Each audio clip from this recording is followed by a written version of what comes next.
onda gigante que atingiu a costa do Nordeste do Brasil. Aconteceu no século XVIII e foi descrito em cartas preservadas no arquivo em Portugal. A enchente do terremoto entrou pela terra dentro, coisa de uma légua, e levou algumas casas e falta um rapaz e uma mulher. Em 1755, ninguém podia prever uma coisa dessas. Mas as cartas não mentem. Há 260 anos, o Brasil foi atingido por um tsunami. As águas assustaram e fizeram fugir os habitantes das praias. Esses são trechos de cartas que autoridades do Brasil enviaram a Portugal no século XVIII. Elas foram pesquisadas pelo professor José Alberto Veloso, um dos maiores especialistas em terremotos e tsunamis do mundo. Os documentos originais estão no Arquivo Histórico Ultramarino de Lisboa, cidade que foi arrasada por um terremoto e um tsunami no dia 1º de novembro de 1755. Estima-se que 30 mil pessoas morreram. O terremoto propiciou um incêndio que durou 6 dias em Lisboa, certo? E depois veio um maremoto, certo? Destruindo mais coisa ainda. Uma carta do coronel Luiz Antônio de Lemos Brito, que governava a capitania da Paraíba em meados do século XVIII, prova que o terremoto que destruiu Lisboa teve reflexo no Brasil. Parece, sem dúvida, que essa parte da terra se abalou quando tremeu a outra. O professor Veloso fez cálculos, visitou Lisboa e pesquisou documentos antigos para reconstruir o que aconteceu em Portugal e no Brasil naquele distante 1º de novembro. O resultado virou um livro. Essas cartas são decisivas para essa pesquisa. Sim. Olha, primeiro, é um documento que você dá toda a credibilidade a ele. Foi escrito por políticos, personagens importantes daquela época colonial. É a mesma informação sendo contada por pessoas diferentes, em localidades diferentes. Isso tem um valor tremendo. O terremoto de Lisboa e a invasão do mar, descritos nas cartas brasileiras, foram causados pela fricção das placas tectônicas que separam as Américas da Europa e da África. O choque das placas no fundo do Atlântico fez a terra tremer e o mar se revoltar. Mais ou menos como aconteceu no Oceano Índico em 2004 e no Japão em 2011. Em 1755, ondas gigantescas atravessaram o Atlântico a 800 km por hora e atingiram as Américas. O Departamento de Geologia da Universidade Federal de Pernambuco tem uma coleção de fósseis que provam que o Brasil já teve até vulcão. Peixes e outros animais foram soterrados vivos de uma hora para outra por mares de lava, argila, areia. E acabaram petrificados há milhares de anos. Terremotos de pequena proporção e de baixo poder destrutivo até hoje são comuns no interior pernambucano e em outras partes do Brasil. Mas um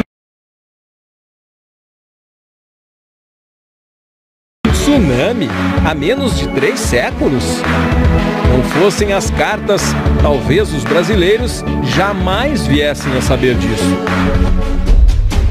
As cartas não falam sobre o tamanho das ondas, mas pelos relatos, o professor Veloso conseguiu fazer uma estimativa. Se a água entrou 1 légua terra adentro, coisa de 5 ou 6 quilômetros, as ondas gigantes podem ter chegado à costa brasileira com alturas que variaram de 2 a 6 metros. Vem uma onda atrás, vem outra, vem aquele pacote, vai empurrando tudo isso e fica parecendo uma enchente que não tem fim, certo? E vai embora. A carta de um oficial português que estava no Brasil nos dias do tsunami revela que Tamandaré, 130 quilômetros ao sul de Recife, foi uma das áreas mais atingidas. 2 pessoas teriam morrido. O Atlântico fica lá, ó, a mais de 100 metros do Forte Santo Inácio de Loyola, um dos mais importantes sobreviventes do tsunami. Quando o mar ultrapassou seus limites, a água só encontrou resistência naquelas paredes ali, ó, que tem 5 metros de altura. O forte aguentou firme e quem estava lá dentro escapou. Mas aqui fora, segundo os relatos da época, as frágeis construções da cidade de Tamandaré não tiveram a mesma sorte. Difícil acreditar que essas águas calminhas, com ondinhas de nada e que tanto encantam os banhistas, de um minuto para o outro se tornaram arrasadoras. Não, nunca tinha escutado falar que tinha acontecido já aqui na cidade de Tamandaré. Porque a gente ouve que aqui não existe isso, né? Mas existiu. E foi testemunhado pelas velhas igrejas de Salvador, capital da Bahia. Principalmente as que ficam mais perto do mar. Esta, construída em 1741, na Praia da Boa Viagem, por pouco não foi alagada. A Marinha do Brasil fez uma retrospectiva das marés com base na posição da Terra, da Lua e do Sol. E concluiu que há 260 anos, bem na hora do maremoto, o nível do mar aqui era considerado mediano. Nem maré muito alta, nem muito baixa. Estava mais ou menos assim. Isso significa que a onda que veio parar aqui tinha pelo menos 3 metros de altura. Na carta, o então arcebispo da Bahia afirma: as águas chegaram à base desse cruzeiro, que fica justamente a 3 metros do nível do mar. Mas e quanto ao futuro? O Brasil pode ser alvo de novos tsunamis? O contexto tectônico que ocorreu na época do terremoto de Lisboa, né, ainda ocorre hoje. Então, se acontecer porventura um outro episódio como esse, entende? As pessoas vão ser avisadas com antecedência.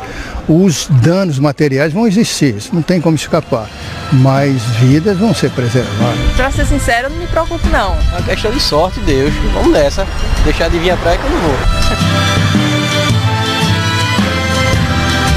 Proporção e de baixo poder destrutivo até hoje são comuns no interior pernambucano e em outras partes do Brasil. Mas um tsunami há menos de 3 séculos? Não fossem as cartas, talvez os brasileiros jamais viessem a saber disso. As cartas não falam sobre o tamanho das ondas, mas pelos relatos, o professor Veloso conseguiu fazer uma estimativa. Se a água entrou 1 légua terra adentro, coisa de 5 ou 6 quilômetros, as ondas gigantes podem ter chegado à costa brasileira com alturas que variaram de 2 a 6 metros. Vem uma onda atrás, vem outra, vem aquele pacote, vai empurrando tudo isso e fica parecendo uma enchente que não tem fim, certo? E vai embora. A carta de um oficial português que estava no Brasil nos dias do tsunami revela que Tamandaré, 130 quilômetros ao sul de Recife, foi uma das áreas mais atingidas. 2 pessoas teriam morrido. Assim que 30 mil pessoas morreram. O terremoto propiciou um incêndio que durou 6 dias em Lisboa, certo? E depois veio um maremoto, certo? Destruindo mais coisa ainda. Uma carta do coronel Luiz Antônio de Lemos Brito, que governava a capitania da Paraíba em meados do século XVIII, prova que o terremoto que destruiu Lisboa teve reflexo no Brasil. Parece, sem dúvida, que essa parte da terra se abalou quando tremeu a outra. O professor Veloso fez cálculos, visitou Lisboa e pesquisou documentos antigos para reconstruir o que aconteceu em Portugal e no Brasil naquele distante 1º de novembro. O resultado virou um livro. Essas cartas são decisivas para essa pesquisa. Sim, olha, primeiro é um documento que você dá toda a credibilidade a ele. Foi escrito por políticos, personagens importantes daquela época colonial. É a mesma informação. O Atlântico fica lá, ó, a mais de 100 metros do Forte Santo Inácio de Loyola, um dos mais importantes sobreviventes do tsunami. Quando o mar ultrapassou seus limites, a água só encontrou resistência naquelas paredes ali, ó, que tem 5 metros de altura. O forte aguentou firme e quem estava lá dentro escapou. Mas aqui fora, segundo os relatos da época, as frágeis construções da cidade de Tamandaré não tiveram a mesma sorte. Difícil acreditar que essas águas calminhas, com ondinhas de nada e que tanto encantam os banhistas, de um minuto para o outro se tornaram arrasadoras. Não, nunca tinha escutado falar que tinha acontecido já aqui na cidade de Tamandaré. Porque a gente ouve que aqui não existe isso, né? Mas existiu.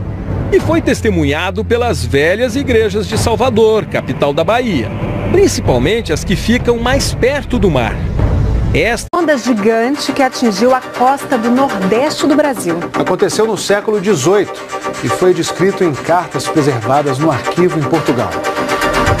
A enchente do terremoto entrou pela terra dentro, coisa de uma légua, e levou algumas casas e falta um rapaz e uma mulher.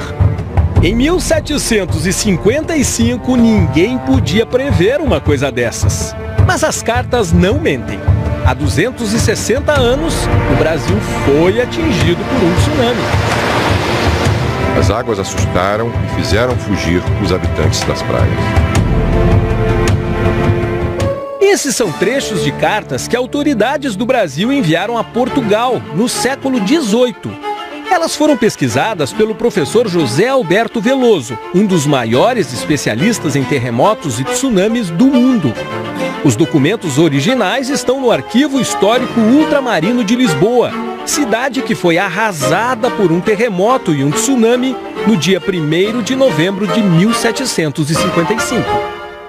Estima sendo contada por pessoas diferentes, em localidades diferentes. Isso tem um valor tremendo.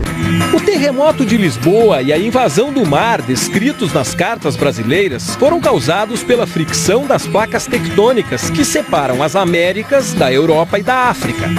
O choque das placas no fundo do Atlântico fez a terra tremer e o mar se revoltar. Mais ou menos como aconteceu no Oceano Índico em 2004 e no Japão em 2011. Em 1755, ondas gigantescas atravessaram o Atlântico a 800 km por hora e atingiram as Américas. O Departamento de Geologia da Universidade Federal de Pernambuco tem uma coleção de fósseis que provam que o Brasil já teve até vulcão. Peixes e outros animais foram soterrados vivos de uma hora para outra por mares de lava, argila, areia. E acabaram petrificados há milhares de anos. Terremotos de pequena